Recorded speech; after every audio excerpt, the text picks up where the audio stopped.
Welcome back to the Nightmare Realm. I am Merciless Ghosty. Today we're talking about Resident Evil Requiem. Is it really a modern masterpiece or is it overhyped with too much fan service? Let's talk about it.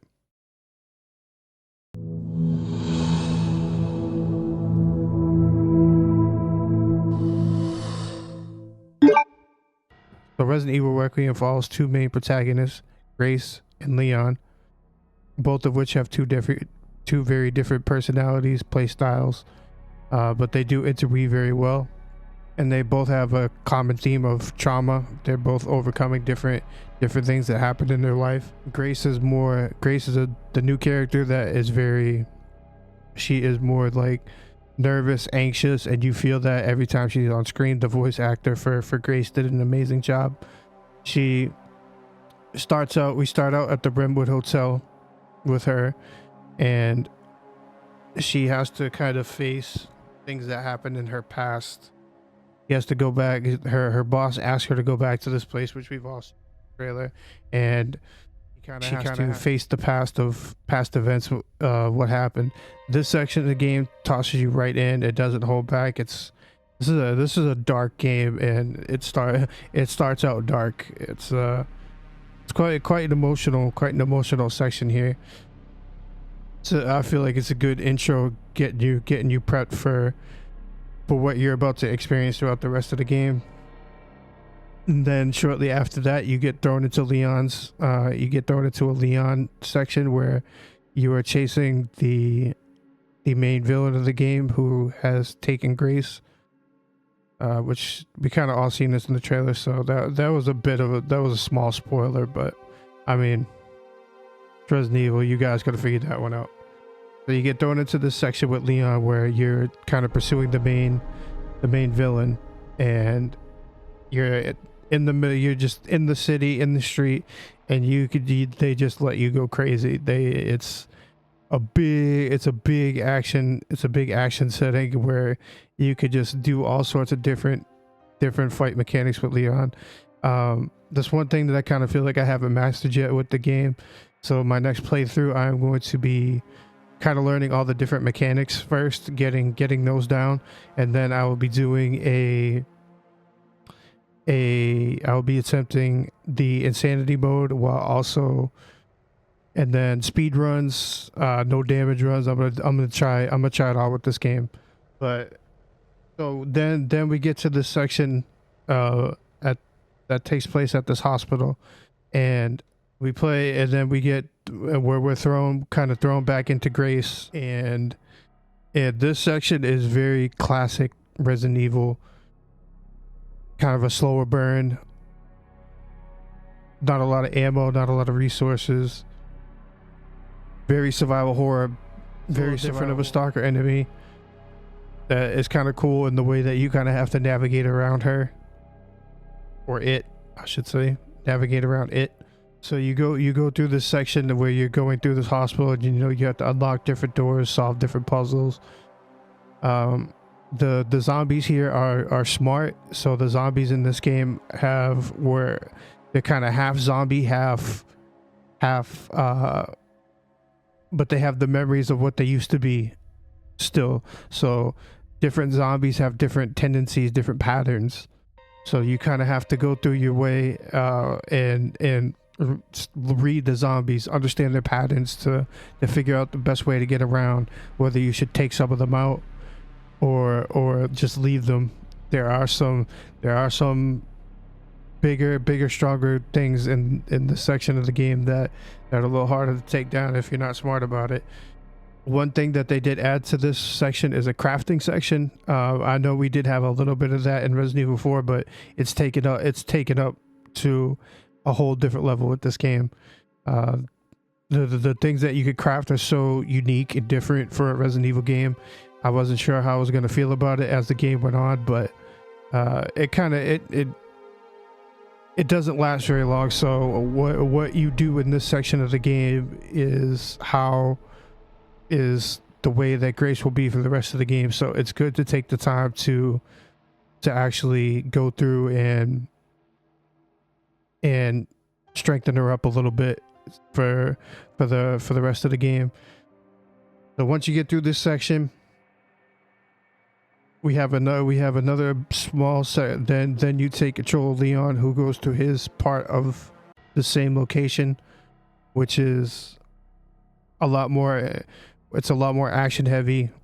It's cool. Any enemies that you could lose that you didn't kill as Grace, you can come back and kind of clear out with Leon, which is fun. After the basement, we go to, that's when we go through a little bit of a transition scene, and then we take over as Leon, and boom, we're thrown right back into Raccoon City. And this is Resident Evil kind of always has this issue where the early part of the game is a lot stronger than the second half of the game, and I will say that I do prefer the early section over the Raccoon City section, but it's not as big of a dip in quality as it is, say, like Resident Evil 7 or 8, where once you get past the Jack Baker scene, the Jack Baker parts at 7, the game kind of dips. And once you get past the castle section in Resident Evil Village, the game takes a big dip. Here it's a little bit of a dip, but not as big of a dip. It's fun to go back and revisit classic locations. You guys know, if you've seen the trailer, you end up at the RPD at some point, and this whole section of the game is basically like one big nostalgia trip. It's a blast. I enjoyed it a lot. I do prefer Grace's section in the hospital a little bit more than this, but it's still very solid. No, if you played any Resident Evil game, you know that there's always an underground lab somewhere. So we get to that part, and it plays out. This section was good too. I think it goes by. This section kind of goes by a little bit too quick. I wish that we could explore the lab a little bit more, but it's still very good. And then once we get to the ending, there's two possible endings that you can get. Both one is kind of like a very cheeky fuck you from Capcom, and then the other one is the canon ending, which, you know, I won't spoil it, but it's very part of the course for Resident Evil endings. Next thing I want to talk about briefly is the graphics. Visually, this game looks absolutely stunning. I played it on a base PS5, and even on a base PS5, this game looks unbelievable. I can't imagine how it looks on a PS Pro or on a strong PC with really good graphics. I know there's been talk about a PS6 coming out in the next couple of years, and I say, why, when PS5 can still produce games like this? I don't really think it's necessary, and I certainly won't be in a rush to get a new PS6 when it drops, if that is indeed the case. But that's another discussion for another video. Beautiful game, absolutely looks gorgeous. Most of which come from a plot perspective. I know it's Resident Evil, the plot is not always been the strongest suit for the game. It's always characters and getting lost in the immersion of the story and in the gameplay. But there's some plot issues here in the way that the story plays out that I have some questions with. No spoilers. There's also a character that shows up that I have questions about, or where exactly they came from and why exactly they're here. I feel like I know they do kind of explain it a little bit in files, and I feel like this is something that may drop for me as a nitpick once I replay it a few times. I feel like the files will click more, and also we could possibly get a DLC which further explains it. Gameplay, I can't really think of anything gameplay wise that would be a nitpick. Yeah, so I think that's gonna do it for this video. I just wanted to come on and get some initial thoughts. I'll be doing a deeper dive into the game once I play it a few more times, and I will be doing a second playthrough, just a casual classic run. As always, I only play the games on classic. I'll be doing a second playthrough of it. Then on Friday over on Twitch. So if you want to come check that out, come on by. Love to see you.